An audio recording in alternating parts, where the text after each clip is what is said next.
Nicole, kayo ba, meron kayong naging ka-Valentine date nitong nakaraan? Ay, ako sure ako si Paolo meron. For me, hindi ako nakapag-Valentine date. I was in Baguio kasi yung friend ko way back in college, shout out sa ISEP Manila, mga friends ko since college. Kinasal siya. So, happy wedding and congratulations Shane Bertillo Clemente and to your loving husband.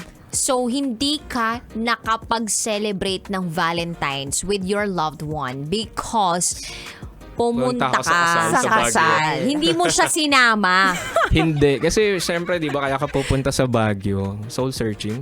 Wow! Wow, patay ka talaga Nag-soul-searching dyan. talaga. At sinabi mo yon on air. Kaya nga, alam mo to si DJ Nicole, parang ang daming alam tungkol sa iyo.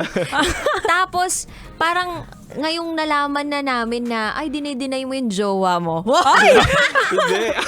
Hindi naman, konti lang. Nako. Diba, DJ Nicole? Para, ikaw muna, DJ Ay, Nicole. ako, ang kadate ko trabaho. Kasi medyo career-oriented tayo. Wala kang jowa.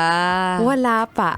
Ay, wala pa. Looking forward. True. Baka naman. May rekomendasyon?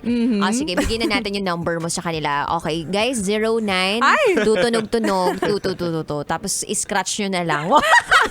Baka lumabas yung mga numbers. Anyway, wala ka mang date nung Valentine's. Pwede pa rin namang humabol. Parang katulad nung aso namin kagabi.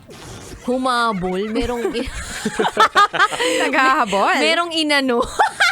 Inano? Hinalikan. Oo. Baka friendly ano lang. Oo, friendly ano lang yun. Anyway, Kabisyo, tuloy-tuloy pa rin ang pakikinig ninyo dito sa 90.7 Love Radio. Kailangan pa bang i-memorize yan? Basic!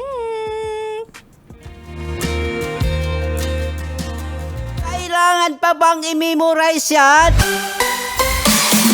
Love Radio. Basic!